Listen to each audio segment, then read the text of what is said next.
Hello and welcome to Branding for Impact, a podcast of bite-sized branding and business tips to help you make an impact your own way. I'm your host, Roseanne, designer, dog lover, Hong Konger, and founder of Prism Creative. Join me as we talk about all things branding, marketing, and myth-busting when it comes to building a business with impact. Whether you're an NGO, social enterprise, or a business ready to create a bigger purpose, this is the podcast for you. Hello, lovely people. I'm finally back with a new episode. With the escalated state of COVID in Hong Kong, I have to be honest, my productivity rate has been really low. And I know for many of you out there, you're probably feeling the same as well. So I just wanted to let you know that it's okay to take a pause. It's okay to want to step away from work if you need to a bit. We're all going through a lot at the moment. Lately, I've noticed a lot of people asking me about building brand awareness while still navigating through the pandemic and, well, hopefully eventually out of it. COVID has no doubt transformed our lives and, from the perspective of brands, the lives of our consumers.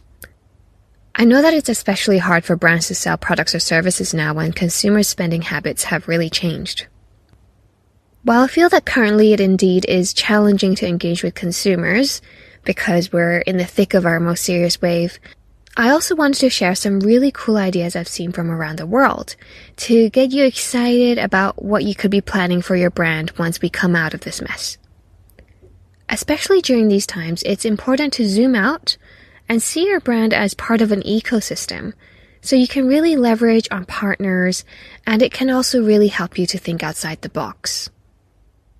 So today I'm going to share 3 ideas which you can steal right now to build brand awareness.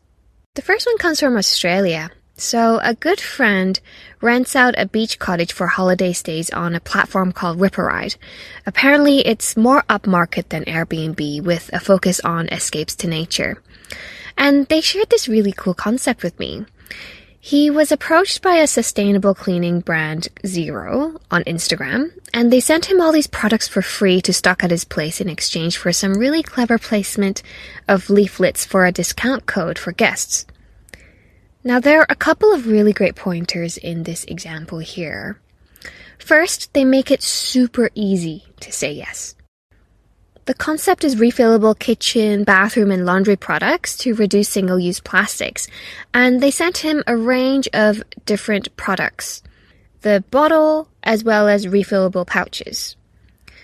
And they've even sent envelopes with a return address already on it to mail back the refill pouches.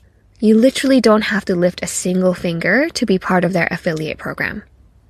Second, this is the best example of not trying to do everything, but being smart about what you do. Zero has honed into where their audience already is. They didn't just find any holiday home, but one that's already on a platform catered to people who would want to be around nature and who would naturally care for nature and sustainability. They've really maximized their efforts by getting crystal clear about who they're targeting and where they are. Third, I suppose brands have been doing this for all of history with partnerships for toiletries in hotels, right? I mean, who doesn't love walking into a bathroom and seeing Aesop? But home rentals can possibly create an even bigger impact because you're putting them in a home environment where you're tapping into their emotions of, the feelings of an aspirational lifestyle, the feeling of belonging, a coziness to it. It's a much lower buyer's resistance compared to strategic product placement at a hotel because you can actually imagine yourself living that lifestyle. That holiday home is your home for the weekend. So what this shows us is you don't have to reinvent the wheel. Don't try to find a needle in the haystack. Find out where your people are and go there. Go to them. Don't wait for them to come to you. I can see this being used for spa products, kitchen products, the list goes on. As long as it's done in an authentic way, I think holiday rentals could literally become a product showroom without the tackiness. Speaking of curated experiences, last year I spent a lot of time in Malaysia being locked down. And my partner and I were so bored most of the time and tried to find all sorts of ways to spice up date night at home. And we saw that one of our favorite Afro-Caribbean spots was offering this really cool tasting menu that came with cocktails and a Spotify playlist. I mean, of course, that's something we could have done ourselves, right? Put together some cocktails and a playlist. But isn't it really nice to just have things done for you? It ended up to be such a fun night to recreate the experience of the bar at home, and music definitely played a big part in it.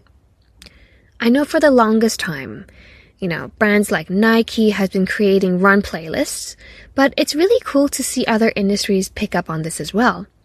I recently saw a shampoo brand come out with a playlist to listen to in the shower as well. Audio is such a powerful medium to connect with people all over the world. Now that I've started a podcast, it's been really lovely to get messages from friends near and far in different countries say how they've listened in and felt like they were chatting in the same room. So what are some ways that you can transport your audience somewhere else? Curate some really cool experiences for them while using your products. It's a way to activate our senses and bring a different kind of brand experience to them. This last idea is about finding new customers while keeping existing ones. I recently spoke to a boutique F&B brand who asked about how to grow their customer base. They've tried using paid ads before, but it only really worked during holiday season. So people were obviously looking for catering ideas for Christmas parties or other occasions, but other times of the year they probably wanted what's most convenient for them and what's at the top of their heads, so probably they would just pop down to their shops to pick at something.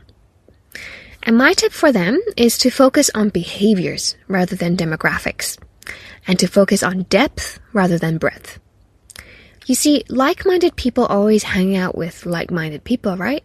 Most likely you're friends with someone because you share something in common like your values, your taste, your lifestyle, and it might not be limited to age or gender or your type of job. What are some really cool, curated, intimate experiences you can create for some of your most loyal customers and get them to invite some of their closest friends too? For example, a private cheese tasting event, a private jewelry try-on, or styling session before a night out with the girls. Small and intimate is definitely the way to go coming out of this pandemic, as people might still have, a little bit of anxiety around being in big crowds. And I feel like people have really also come to appreciate quality over quantity. So I hope these ideas give you a spark of inspiration somewhere. With the ups and downs that the pandemic brings us through, we find that success can no longer be measured just by profit. More and more, we're seeing people wanting businesses that want to bring purposeful change in the world, and more importantly, they want them to do it with intention, empathy, and compassion. By doing so, you'll begin to earn trust and build goodwill. So, how will your business adapt? What does your audience value today? And what will it take to serve them? If you're interested to chat more about this topic, go ahead and reach out to me on roseanne@prismcreative.co or visit our website.